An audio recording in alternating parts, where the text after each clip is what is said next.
영국의 이론 물리학자였던 스티븐 호킹 박사는 76세에 세상을 떠나기까지 무신론자였는데요. 그는 이런 말을 했습니다. 우주는 신을 필요로 하지 않는다. 또한 기자와의 인터뷰에서 이런 말도 했습니다. 죽은 뇌는 고장나서 멈춘 컴퓨터라고 생각한다. 고장난 컴퓨터를 위한 천국이나 사후세계는 없다. 사후세계는 죽음을 두려워하는 사람들이 만들어낸 동화 속 이야기다. 여러분, 정말 우리의 존재, 우리 인간의 존재, 우리 존재의 가치가 컴퓨터의 부품 정도에 불과한 겁니까? 그래서 죽음은 아무런 의미가 없고 죽음에 이르면 모든 것이 끝나는 겁니까? 천국과 지옥은 동화 속 이야기에 불과한 것입니까? 미국의 천문학자였던 칼 세이건 박사도 이런 말을 했어요. 하나님이 있다고 하는 증거가 믿어질 때까지 나는 하나님을 믿을 수 없다. 이 두 과학자들에게는 예수님의 십자가는 자살일 뿐이고 허무한 자살일 뿐이고 예수님의 부활은 거짓말입니다. 그렇잖아요. 여러분, 증거가 무엇입니까? 부활의 증거가 없는 겁니까? 사람들에게는 증거가 없는 것이 아니라 증거를 믿을 만한 아주 조금의 믿음이 없는 거예요. 그래서 증거는 믿을 때만 증거가 되는 것이고 안 믿는 사람에게는 그 어떤 증거도 전혀 의미가 없습니다. 그렇잖아요? 사람이 자기의 인지적인 경험을 통해서만 판단하게 되면 그 경험에 근거한 아주 제한적인 믿음만을 갖게 됩니다. 어쩔 수 없어요. 그러나 인지적인 경험만을 통한 판단과 이 제한적인 믿음이라는 것은 아주 위험하고 부정적인 결과를 가져오게 돼요. 왜냐하면 이 경험이라는 것이 아주 대단히 개인적이기 때문입니다. 모든 인식을 그래서 경험에만 의지한다면 내가 경험하지 못한 것은 끝까지 미지의 세계로만 남게 될 뿐입니다. 우리 인간의 경험은 자기 세계에 갇힌 단회적 경험이 많습니다. 그래서 어찌 보면 우리가 이미 경험한 것도 왜곡된 진실일 수도 있습니다. 20세기를 대표하는 영국의 철학자였던 버트런드 러셀은 그의 저서인 철학의 문제들에서 닭을 예로 들어 이런 말을 합니다. 닭의 일생 동안 날마다 먹이를 주던 농부가 결국 그 닭의 목을 비틀게 된다. 우리가 병아리라고 생각합시다. 이제 막 달걀을 깨고 나온 병아리라고 생각합시다. 어느 날 철수가 시장에서 병아리인 나를 사서 집으로 갔어요. 저는 이제 의심을 시작합니다. 이 인간이 나를 어떻게 할지 두려웠습니다. 아침 9시가 되자 철수가 종을 칩니다. 뭐지? 나를 유인해서 죽이려고 하는 건가? 그러나 철수는 환하게 웃으면서 나에게 많은 먹이를 주었습니다. 배부르게 먹었어요. 다음 날 아침 9시에도 철수는 또 종을 쳤습니다. 나는 이제 어제보다 더 용기 있게 철수에게 다가갈 수 있습니다. 일주일, 한 달, 아니 몇 달 동안 이렇게 맛있는 먹이를 주는 고마운 철수를 떠나서는 이제 저는 살아갈 수가 없습니다. 더운 날이 이어지던 어느 날 아침, 나는 어제처럼 철수에게 달려갔습니다. 그런데 느낌이 이상했습니다. 그 손에 먹이가 없었어요. 나는 그렇게 잡혀 죽고 말았고 그 다음 날은 복날이었습니다. 여러분, 자 이제 깊이 생각해 봅시다. 내가 경험한 것만 믿을 수 있는 것이라고 어떻게 말할 수 있겠습니까? 그렇잖아요. 지금까지 내가 경험하지 못한 것, 경험하지 못한 세계에 대해서는 이제 어떻게 해야 합니까?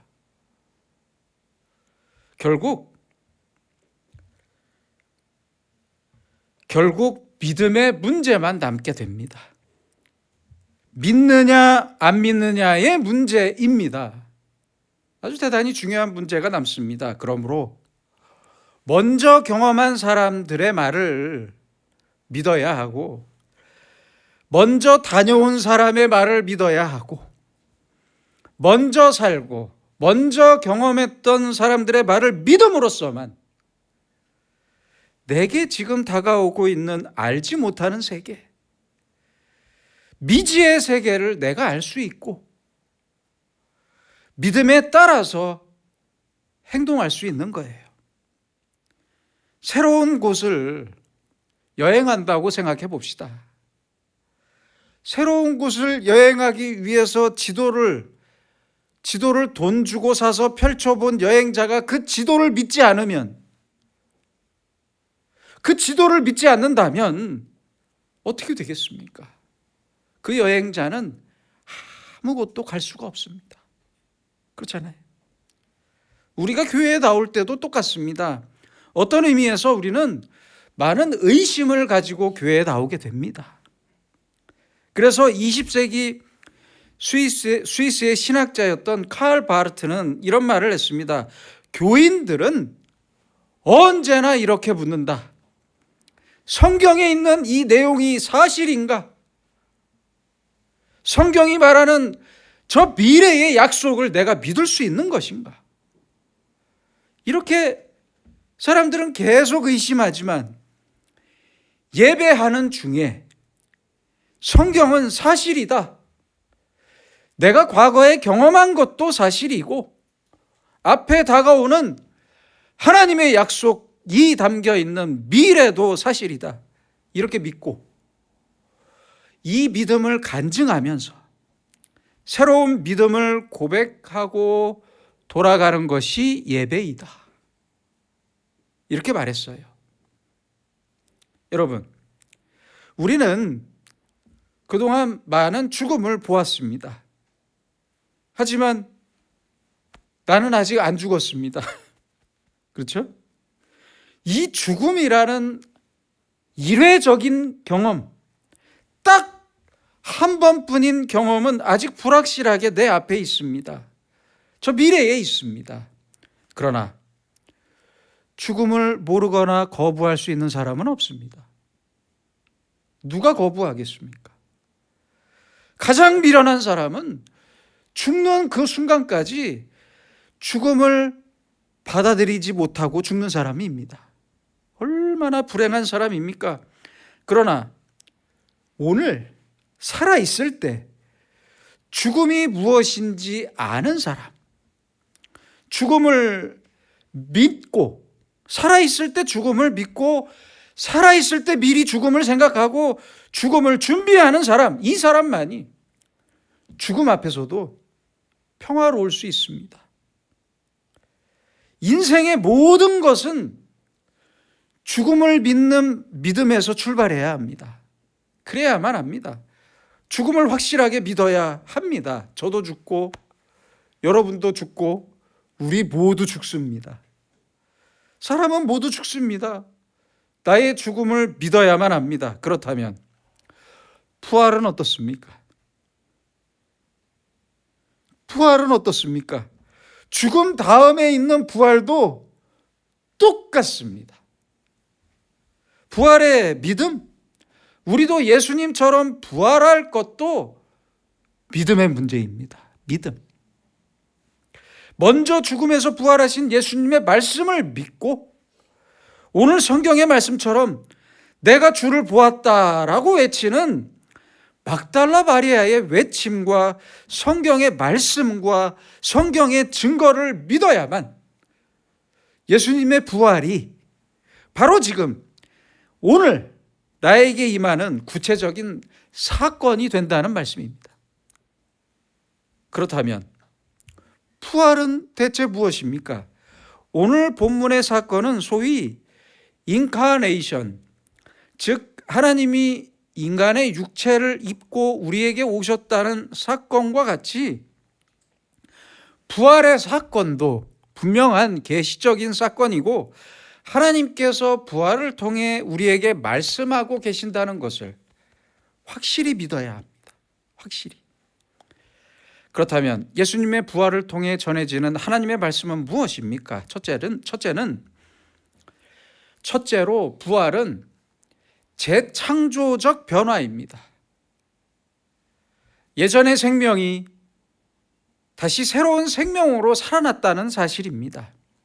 그것을 말하는 거예요. 다시 살아서 새로운 생명, 새로운 존재로의 변화를 말하는 것입니다. 그래서 성경에서는 부활과 변화라는 두 가지의 말을 같이 사용하고 있는 거예요. 그러나 이 부활은 혼동하지 마세요. 진화론적 발전으로나 진화론적 변화나 부활을 의미하는 것이 아닙니다. 이 세상이 계속 변화되고 발전해서 또는 최선의 결과물이 부활로 이어지는 것을 말하는 것이 아닙니다. 절대 아닙니다. 하나님께서 하나님의 능력으로 완전히 인간을 재창조하시는 것이 부활입니다. 부활은 그래서 죽음 뒤에 있어야만 하는 것이고 세상의 종말 끝에 있어야 하는 것입니다.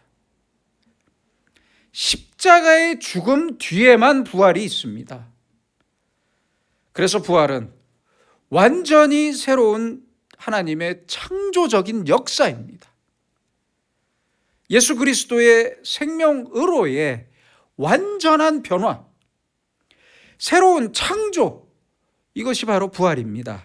둘째는 우리의 죄를 위한 완전한 용서와 구원을 위한 구속의 역사입니다.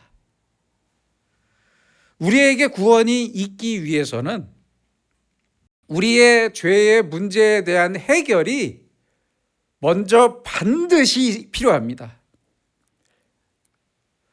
죄의 문제가 해결되지 않으면 하나님의 구원은 절대 이루어질 수가 없어요. 그래서 예수님의 부활은 우리의 죄를 완전히 그리고 영원히 해결해 주는 증거가 됩니다. 예수님은 우리의 죄 때문에 십자가에서 죽으셨습니다. 또한 우리를 의롭게 하시기 위해 부활하셨습니다. 이렇게 구속과 구원과 사랑의 역사가 부활입니다. 오직 예수님의 부활을 통해서만 우리와 이 세상은 의와 생명과 사랑을 얻게 됩니다. 부활이 없다면 온 인류와 이 세상은 당연히 사망과 죽음으로만 갈 수밖에 없어요. 오직 예수님의 부활을 통해서만 생명과 진리 그리고 사랑의 의미가 숨을 쉬게 되는 것입니다. 마지막으로 부활은 하나님의 무거운 의지가 담긴 가장 대표적인 언약과 약속이 됩니다. 하나님의 언약과 약속입니다. 고린도전서 15장 20절입니다. 그러나 이제 그리스도께서 죽은 자 가운데서 다시 살아나사 잠자는 자들의 첫 열매가 되셨도다. 이렇게 예수님의 부활은 하나님의 일방적인 의지가 담긴 언약이며 부활의 사건을 통해 하나님의 자녀인 우리 모두의 부활을 약속해 주신 것입니다. 우리의 인생길에는, 생각해 보세요. 우리의 인생길에는 많은 고통과 절망이 있습니다. 그러나 저 앞에 확실한 부활의 약속이 있습니다. 로마의 원형 경기장에서 얼마나 많은 그리스도인들이 죽었습니까? 기도하면서 사자의 이빨에 물려 죽어야만 했습니다. 그러나 그들의 첫 열매가 되신 예수님의 부활과 하나님의 약속을 믿는 믿음으로 그들은 사도신경을 외우면서 죽어갔습니다. 당당히 죽었습니다. 오늘 본문에 나타난 대로 예수님께서는 부활하신 사실을 스스로 보여주셨습니다. 스스로. 부활하신 예수님이 여기저기 돌아다니시다가 마리아에게 들키신 게 아니에요. 그런 모습이 아니에요. 예수님인 줄 모르고 아주 슬프게 울고 있는 마리아에게 예수님께서는 부활하신 자기의 몸을 직접 보여주셨습니다. 그리고 부활하신 당신의 몸을 의심많은 도마에게, 베드로에게, 낙심하면서 엠마오로 쓸쓸히 돌아가는 제자들에게, 그리고 남은 제자들에게 친히 나타나 보여주셨습니다. 이것은 우리를 향하신 예수님의 아주 주도적인 사랑을 보여주는 사건입니다.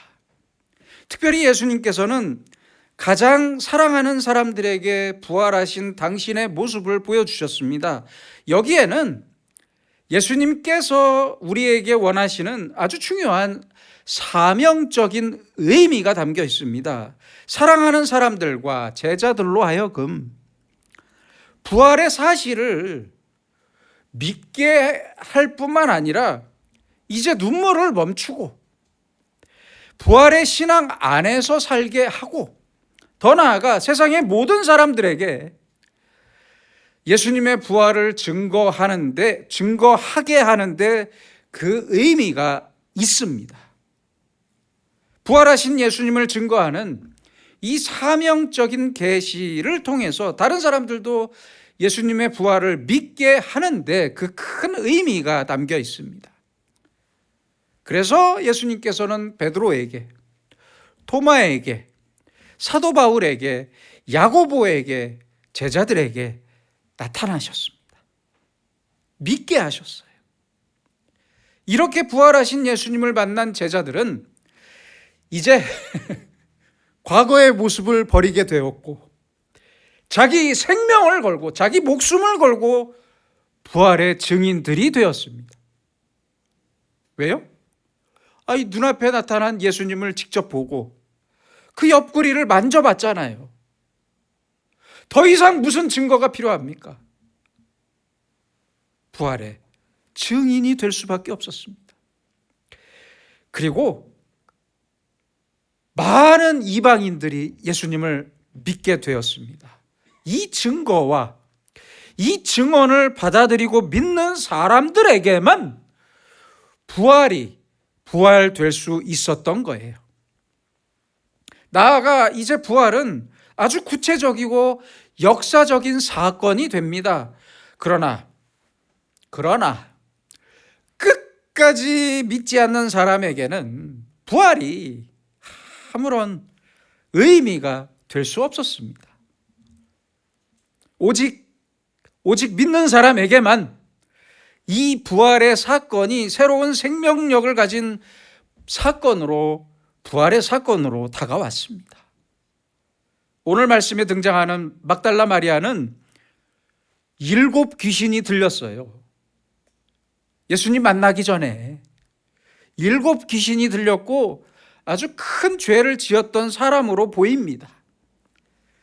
그래서 사람들에게, 그 주변의 동네 사람들에게 아주 이루 말할 수 없는 멸시와 천대를 받던 여인이었습니다. 그러나 예수님은 그녀를 완전히 용서해 주셨고 7 귀신을 쫓아내셨고 사랑을 베풀어 주셨습니다. 누가복음 7장 47절에서 예수님은 막달라 마리아에게 말씀하십니다. 그의 많은 죄가 사하여졌도다. 이는 그의 사랑함이 많음이라. 이 말씀에 대한 감격 때문에 마리아는 예수님의 십자가 밑에까지 따라가서 울었습니다. 예수님의 장례식에 참여하고 사흘을 초조하게 기다립니다. 그러다가 예수님의 시체를 이제 자기의 집으로 옮겨가고 싶어서 무덤을 찾아갔습니다. 아주 미련할 정도로 예수님을 지극히 사랑했어요. 그런 그녀에게 예수님께서 나타나셨습니다. 그러나 마리아는 예수님을 보고도 알아보지 못했어요. 결국 예수님께서 마리아야 이렇게 이름을 부르시자 그녀는 예수님을 알아볼 수 있었습니다. 여러분도 한번 생각해 보세요. 여러분은 언제 어떤 사건과 일을 통해서 예수님의 음성을 들으셨습니까? 주님의 부르심이 있고 주님과의 아주 극진한 사랑의 관계가 있고 예수님께 대한 나의 진실한 사랑의 관계가 있을 때 주님의 십자가가 나에게 다가옵니다. 마리아를 찾아오셨던 예수님처럼 말입니다. 그 십자가의 사랑이, 하나님의 사랑이 나를 덮을 때 저 부활의 아침을 볼 수 있는 겁니다. 17절입니다. 내 아버지 곧 너희 아버지, 내 하나님 곧 너희 하나님. 사실 예수님께서는 바로 이 말씀을 하시기 위해서 십자가에서 죽으셨고 부활하셨던 것입니다. 바로 이 말씀을 하고 싶으셔서. 얼마나 멋진 이야기입니까? 얼마나 기가 막힌 말씀입니까? 독일의 유명한 복음주의 신학자였던 에릭 사우어는 이런 말을 했습니다. 부활절은 예수님의 부활로부터 시작해서 우리 성도의 부활로 끝난다. 그러므로 우리는 2개의 부활절 사이에서 살고 있다. 참 멋진 이야기라고 생각합니다. 그런데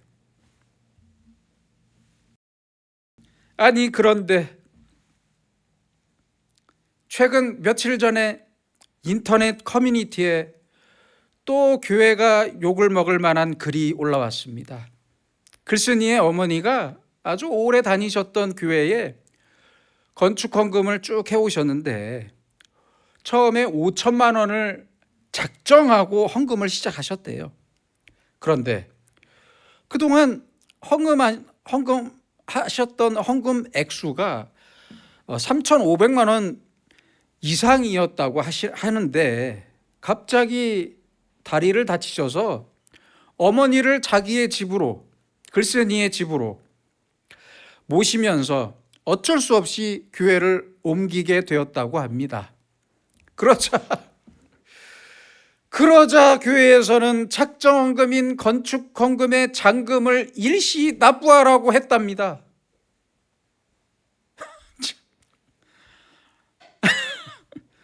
참 기가 막힙니다. 기가 막혀. 아니, 교회에서 이 성도분의 수술비를 도울 생각은 안 하면서 대체 왜 이러는 겁니까? 아니, 이렇게 교회 지으면 뭐 하겠습니까? 그런 교회 안에서 무슨 예배를 드리겠다는 말입니까? 이 교회 목사님 정신 차리셔야 합니다. 제 설교 듣진 않으시겠지만 정신 차리셔야 해요. 아니, 예수님의 부활과 우리의 부활 사이에 사는 모습이 이런 모습입니까? 절대 아닙니다. 이건 아닙니다. 여러분, 우리는 예수님의 십자가에 나도 이미 함께 죽은 사람들입니다. 그리고 이제 예수님의 부활처럼 우리의 부활을 향해 달려가고 있는 사람들입니다. 그러므로 날마다 예수님과 함께 죽고 예수님과 함께 살면서 예수님의 부활처럼 저 마지막 날에 나의 부활이 있음을 항상 믿고 감사하면서 내가 주를 보았다, 이렇게 외치는 막달라 마리아의 그 벅찬 외침이 바로 오늘 나의 고백으로 알고 만들며 살아가는 우리가 되길 간절히 소망합니다. 기도하겠습니다.